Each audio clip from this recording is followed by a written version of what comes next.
Huwarang OFW 2016 finalists. Family category. Individual category. Missionary category.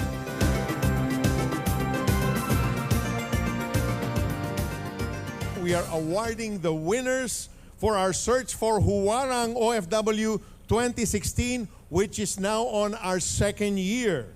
Ayan. And we have three categories: missionary, individual, and family. And we are broadcasting from the St. Luke's Medical Center Auditorium here at Bonifacio Global City. I'm sure excited na kayong lahat para malaman kung sino sa inyong mga nominado ang nanalo ngayon. Kami rin po, di ba Peter?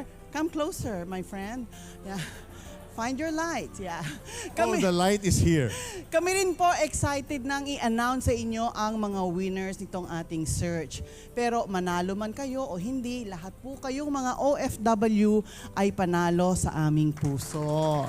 We're so excited today dahil napakaganda po talaga ng mga kwento ng ating mga kandidato para sa Huwarang OFW. Sa katunayan, Peter, nahirapan ang ating mga judges hirap ang mga para judges. pumili ng mga karapat-dapat na hiranging Huwarang OFW. Without further ado, panoorin po natin ito. Kung yung last year, natuwa tayo dun sa mga naging results niya, this year is even happier. Ang pinag-uusapan na lang kung minsan yung nasaan ba na-touch yung heart mo. Ang tinutulungan nila, ibang tao pa.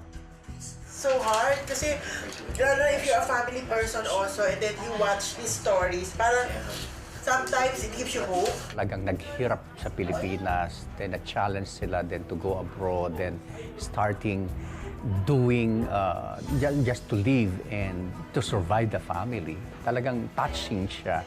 Actually, halos lahat ng categories kasi you want to do justice dun sa pinagdaanan ng mga nominees. Lahat na ito gusto nating makita yung mga istorya. And the stories are so heartwarming and masarap siyang ulit-ulitin.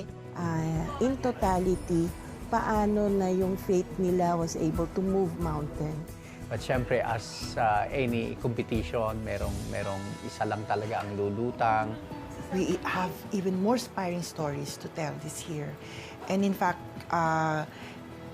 it affects me that much kasi syempre, I also come from a family. I'm also a family person myself. So, it's not very difficult to actually relate to the story. At hindi nagbabago. Laging ang inaalala ang pamilya, hindi lang ang sarili. Yung self-sacrifice, kitang-kita mo sa buhay ng mga OFW. Feeling ko ay lahat sila worthy, lahat sila inspirational. Hirap mamili kasi pag naghahanap ako na ano pa pag-break ko ng time nito, di ba? Mapagpapala po kayo, matutuwa kayo. I wish that everyone who will be able to watch this on Saturday will also get as inspired as we are. Makaka-relate sila talaga sa mga istorya. Of OFWs that we are able to feature, we are happy that we can make a difference in the lives of these people. Ating mga judges na hirap-hirap pong pumili ng ating mga winners at kasama natin ang ilan sa ating mga judges dito. And also here is I don't know if he's here already, the President and COO of IRIMIT, Haris Hasildo. Also, the President of Campi, ayan, si Luther Calderon. Maraming salamat po. And the Executive Vice President of Sterling Bank, Ralph Cadiz. Are you here, sir? And of course, I'd like to acknowledge the presence of my dear friend and classmate. He is the chairman and CEO of IRIMIT. Alam nyo, itong kaklase ko, hindi niya binanggit yung year kanina, no? Actually, 1971 yon. At alam nyo po, napakagaling niya sa accounting. Kaya nga, every time we have cases that we take home, hindi ko magawa yung case study ko. And then the next day, pag nakikita ko siya, sabi niya, "O yan, Peter, kopyahin mo na, no?" At gusto ko malaman nyo lahat na tama po yung kinopya ko, kaya mataas ang grade ko sa accounting. Noong araw, matulungin na talaga itong kaibigan ko. And until today, sobrang generous and kind, lalo na sa ating mga OFWs. That's why I repeat, lahat ng cash prizes na tatanggapin ng mga OFW, Huwarang OFW awardees tonight, today, are all coming from IREMIT. Ganun siya ka-generous. Kaya sabihin nyo naman sa mga kamag-anak nyo, mga kaibigan nyo, mga husbands nyo na nagtatrabaho sa abroad, huwag naman nyo kalimutan ng IREMIT. Ayan.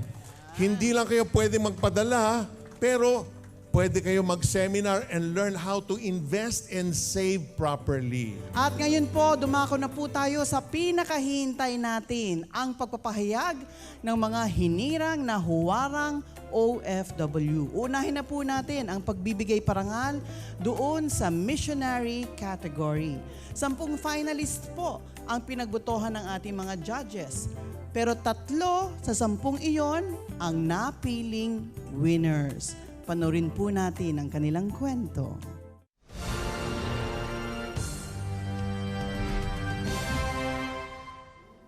Ang paniniwala ng bansang Cambodia ay Budismo, kaya isang hamon para kay Nora.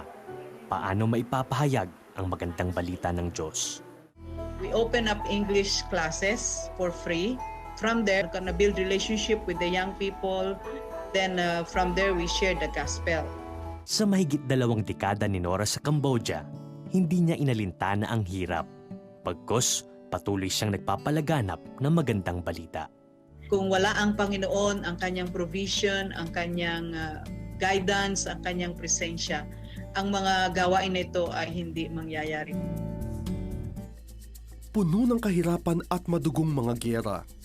Dito mas kilala ang Africa sa karamihan ng mundo. Predominantly, ang Fulani, ang kultura nila, it's not anymore a religion, it is their culture, it is their way of life. Sila na yung lumalapit. Dati ako yung lumalapit sa kanila close. Ngayon, sila na yung lumalapit sa akin. We started there 50 children lang. And now we are now 300. They themselves will encounter God. They themselves will experience God. And their lives will be transformed and they will be the future leaders, not just of Burkina Faso, of the world. Gusto na namin magka-baby, so nagpe-pray na kami. Nabuntis nga si Kay at wow, purihin ang Panginoon. They found out that the baby has a congenital heart defect. Kinuha siya ng Panginoon. Nagagalit ako, nagtatampo ako sa Diyos. Wala na kaming anak after ni Ryan. Ngayon, binigyan niya kami ng ministry na puro bata naman. Out of sheer frustration, I saw that ball in a different way. Every child of God is a champion. Every court is a church. Every coach should be a catalyst for change. 10 or 20 years, we could change this country if we include the children in our strategic planning. Ang nakakuha ng second runner-up or third place ay ang ating misyonero mula sa Cambodia, si Leonora Katipon. Nagsimula nakapos sa kailangang pondo, si Leonora ay nakapagpatayo ng simbahan, preschool na nagbibigay ng dekalidad na edukasyon sa mga mahihirap na Cambodians, isang training school sa Cambodians na nagnanais magpastor, and she's also pastoring an English church where discipleship is taught. Nagawa niyang lahat yan sa loob ng 22 years sa isang bansang Budismo ang relihiyon. Si Leonora po ay tatanggap ng cash prize na 20,000 pesos mula sa IREMIT plus mga regalo mula sa Unilab. Hindi po siya si Leonora.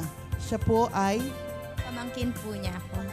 Leia po. Si Leia. Palakpakan po natin si Leia na kumatawan kay Leonora Katipon. Congratulations. Ngayon naman po ang nakakuha ng first runner-up or second position ay walang iba kundi mga kaibigan ko. Woohoo! Drum rolls! Ang mag-asawang Noel at Diana Hermoso. Iniwan nila ang komportabling buhay dito sa Pilipinas upang tumugon sa tawag ng Diyos na maglingkuran sa Burkina Faso sa Africa. Ang mag-asawa ay tatanggap ng 25,000 pesos. Narito po ang mga magulang ni Diana o si Didi upang tumanggap ng kanilang award, sina Panzer at Monet Tumangan. Congratulations po! The Huwarang OFW Missionary 2016 Award goes to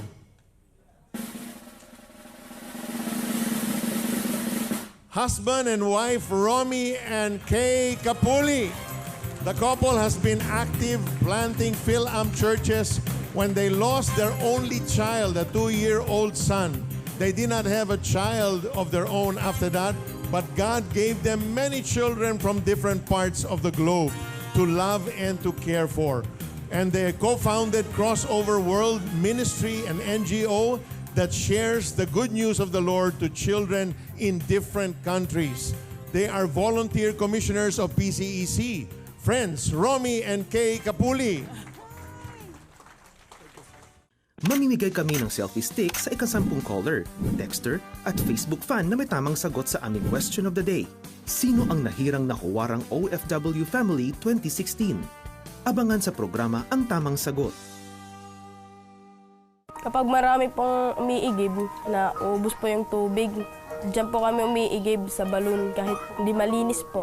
Nang malaman ng Operation Blessing, nagtayo ng bagong poso sa barangay. Malaki pong pagpapasalamat ko po sa Operation Blessing. Maraming salamat sa inyong pagsuporta sa CBN Asia. Alam nyo bang libo-libo ang natutulungan ng inyong donasyon, pero marami pa rin ang nangangailangan. Kaya patuloy lang sa pagsuporta. Donate now. Visit cbnasia.org and click the Give button.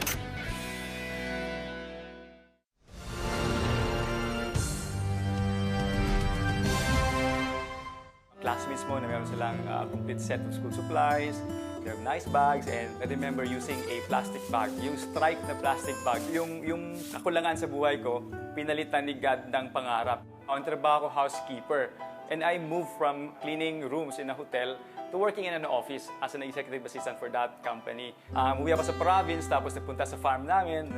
I chanced upon this kid na naglalakad siya. Ang dala niyang bag is the same plastic bag that I used to wear when I was little, when I was in elementary. And then flashback sa akin yung memories ko of childhood na may strong feeling ako dito sa loob na I had to do something. Ang concept namin is buy one, give one. Na you buy something good for yourself, of course, a good quality product, and then meron siyang pares na mabibigay naman siya sa batang mahihirap. Doon ko na-realize how blessed I am, how blessed we are, and how simple life is for a lot of people. Sa murang edad ni Bernie, naranasan niya ang pang-aapi ng mga tao dala ng kahirapan. At lalo pang naging mas mapait ang karanasang ito sa pagkawala ng kanyang ama. Sabi ko, balang araw, pag kami na may pera, babalik ako doon. Tsaka na ako mag-revenge. Babayaran ko ang tao na papatay sa lahat ng magulang nila. Nang pumatay sa magulang ko. Marami mang naging pagsubok ang dinanas niya, ay natamo pa rin ni Bernie ang kanyang pangarap na makarating sa Amerika. Kinuha ng Panginoon yung heart ko na parang bato. Tapos ni-replace niya yung bago. Mga pamilya ng tao na pumatay sa tatay ko, walang makain, walang damit. Instead na galit ako sa kanila, awa yung dumating sa akin. At that time, may pera na ako eh.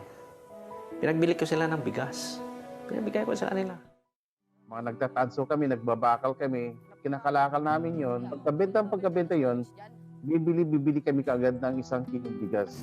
Doon na po nagsimula ang pangarap ko na sana kami ay umasinso rin. Di naglaon ay nakapagtapos siya sa kursong Electronics and Communications Engineering.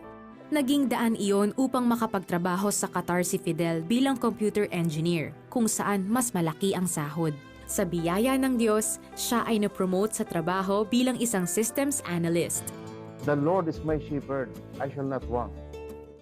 The finalists who made it to the second runner-up position is the youngest of 6 children, Fidel Escurel. Their father passed away when Fidel was only 9 years old, and together with his and other siblings, Fidel scavenged metals and junks to eke out a living. From out of that poverty, he became a successful computer engineer. He was able to send all his siblings to school and are now professionals to the glory of God. He continually supports relatives who are poor in addition to his other scholars who are victims of human trafficking. Friends, Fidel Escurel, he will receive 20,000 pesos cash prize from iRemit plus gift bag from Unilab. Thank you very much po.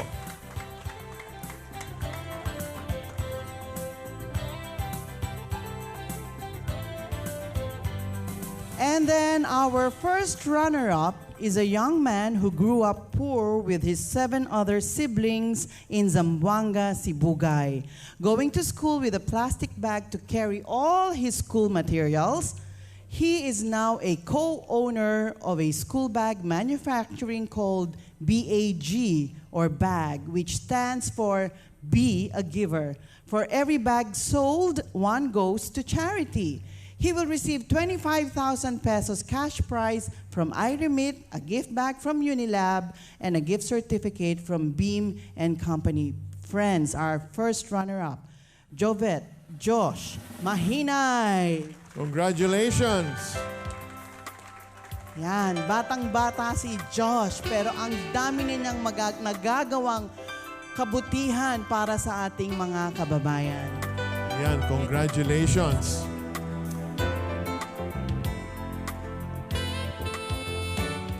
And now, the Huwarang OFW Individual 2016 Award goes to Drumroll. Godofredo Bernie Bernasol. He experienced humiliation and discrimination growing up poor. He was full of bitterness even when he achieved his dream of becoming rich. But God changed him and ended up helping the family of the person who killed his father. You know, only God can change a man's heart. Bernie's ministry of helping the poor is global. Friends, Bernie Bernasol. He will receive 75,000 pesos cash prize from iRemit plus gift bag from Unilab. Maraming salamat. Congratulations. Congratulations, Bernie. Thank you. Maybe some of you may be going through a similar situation like Bernie went through. Nagkaroon siya ng galit sa kanyang puso. Nagkaroon siya ng hatred. But then, like God changed his heart, the Lord too can change your heart. And if you're here today and you're bitter or you're hurting from something that someone has done to you in the past, now is the time for you to receive peace, forgiveness, and the grace of God to let that go. And that can only happen when you make the Lord Jesus Christ the Lord and Savior of your life.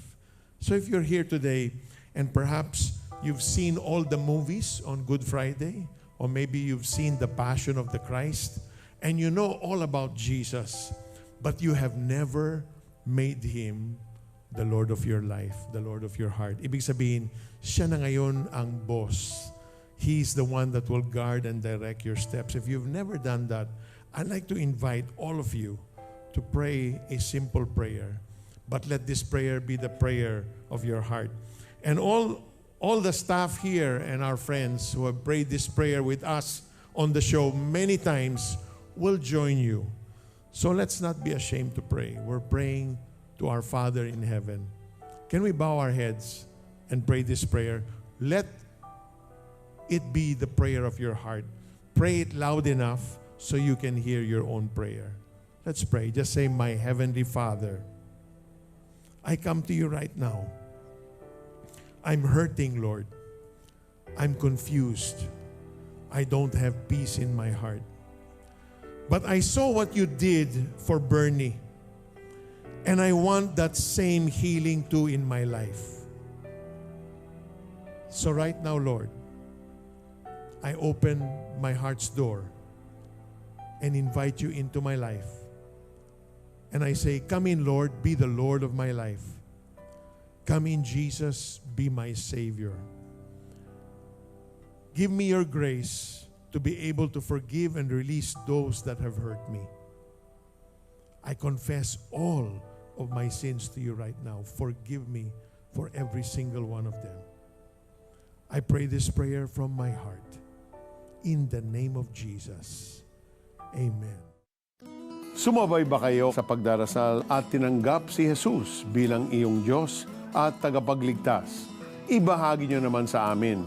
Please text YES, space the 700 Club Asia at ipadala yan sa aming smart number 0949-888-8001 at Globe 0917-406-5001 at Sun number On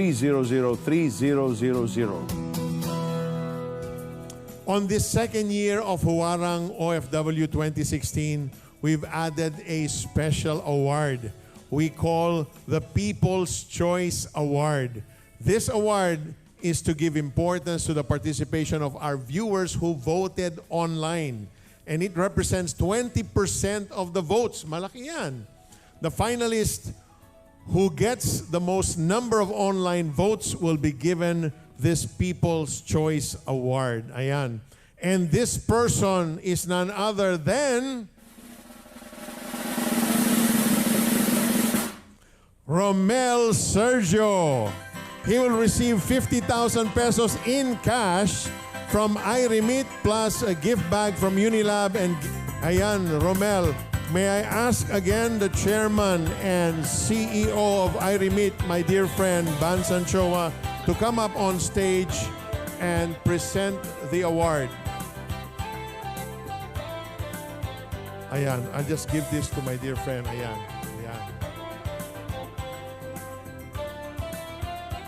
Mamimigay kami ng selfie stick sa ika-10 caller, texter at Facebook fan na may tamang sagot sa aming question of the day. Sino ang nahirang nahuwarang OFW Family 2016? Abangan sa programa ang tamang sagot. Greetings from Jerusalem. I'm Moshe Bartzvi, the founder of LoveIsrael.com. I'm personally inviting you to download the Love Israel application. Just as you carry Israel in your heart, you can now carry Israel in the palm of your hand wherever you go. The Love Israel app brings you a direct connection to receive biblical comfort directly from Israel. You can send your prayers directly to the Western Wall or send prayers and blessings to your friends. The Love Israel app opens the door to Israel where you can discover Jewish wisdom, read messages written to lovers of Israel, and soon you would be able to watch Love Israel TV, the first TV service coming out from Israel especially for you. Download and stay connected to Israel through the Love Israel application, now available to all lovers of Israel. And remember, the best is yet to come. Shalom, shalom.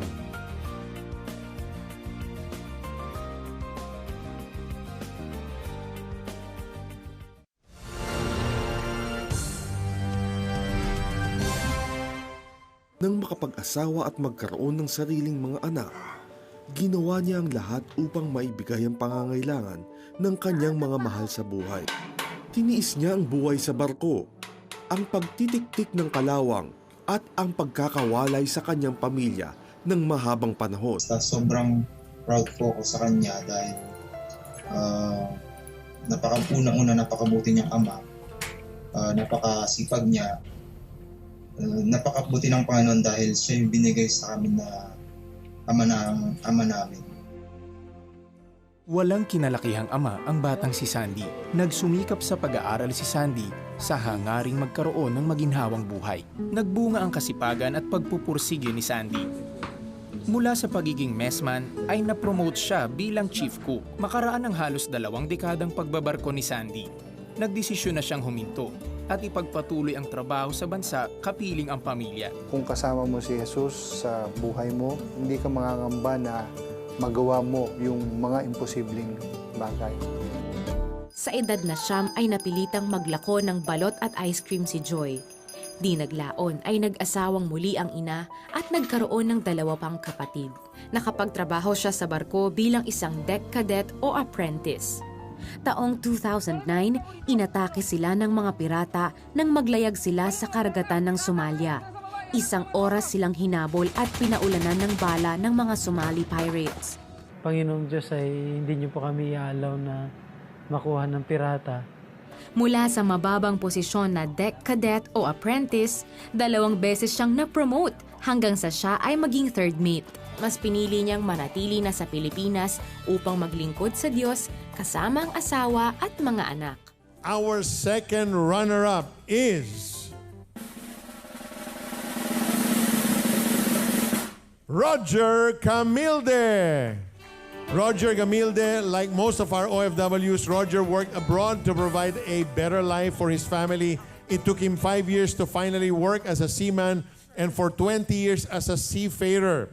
He endured loneliness and homesickness and remained faithful to his wife and family. He achieved what he dreamt of for his family. May we all call Roger Gamilde to receive his award of 30,000 pesos cash from IREMIT plus a gift bag from Unilab. And receiving the award is, anak po kayo, is Reg. Good afternoon po. Ayan, Reg, congratulations. Ang ating second runner-up sa Huwarang OFW Family 26th ay si Domingo Sandy Casten. Naulila siya sa ama noong siya ay 3 taong gulang lamang sa murang edad na 5 taon. Nagkatulong si Sandy upang tulungan ang ina sa pagpapalaki sa 4 pa niyang kapatid. At dahil sa kakapusan, hindi na nagpatuloy ng college si Sandy. Kumuha na lamang siya ng seaman course na kapag-asawa at nagkaroon ng 3 anak. Matapos ang 2 dekadang pagtatrabaho bilang seaman, umuwi na sa bansa at nagtatrabaho bilang manager sa isang shipping company.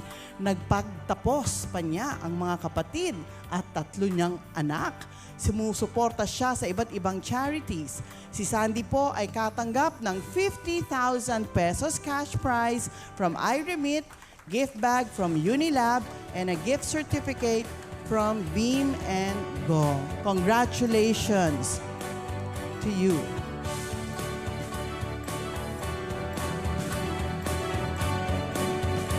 And the Huwarang OFW 2016 family is awarded to Sajid Joy Aligarbes. Congratulations. Ayan. Joy never experienced being a child because he was forced to work at age 4, selling balut and ice cream when his father died. But when he went through, he never allowed to happen to his own family. Because of his financial difficulties, he gave up his dream of becoming an accountant and took a seaman's course. He worked as a seaman to earn good income for the family and later for his own. After 10 years, Joy is back in the country for good. He put up his own business, a tire and car maintenance center. Friends, our Huwarang OFW Family 2016 awardee, Sajid Joy Aligarbes. He will receive cash prize of 150,000 pesos given by IREMIT, ayan, and a gift bag from Unilab and gift checks, of course, from Beam and Company. Masasabi ko lang, purihin ang Panginoong Diyos. Hindi ko na-expect eh. Kala ko sa individual. Purihin ang Panginoon. Kasi siya lahat ang nag-bless. Ang tamang sagot sa ating question of the day ay si Sajid Joy Aligarbes. Maraming salamat sa lahat ng mga lumahok at sumuporta sa Huwarang OFW 2016. Ating abangan ang Huwarang OFW 2017. And we would like to leave you with this verse from 1 Corinthians chapter 9, verses 24 and 25. Do you not know that in a race all the runners run, but only one gets the prize? Run in such a way as to get the prize. Everyone who competes in the games goes into training. They do it to get a crown that will last forever. Thank you all for watching. We hope that you've been truly inspired and have given you hope by all the stories we featured here in Huwarang OFW. God bless you. More and see you in Huwarang OFW 2017. Ngayong Martes, si Past. tinitreten niya ako. Si Present. Meron na akong kinakalokohan. Hindi ko pinangarap na maging ganito yung buhay. At si Future. Ako yung kaisa-isa na ikinasal na hindi alam ng kanyang pakakasalan, ikakasal siya. Si Past. Si Present. At si Future. Hindi ko nasabi yung vows ko nung maayos kasi iyak ako nang iyak. Tampok sa The 700 Club Asia. Martes, alas 12 ng gabi sa GMA pagkatapos ng Alisto.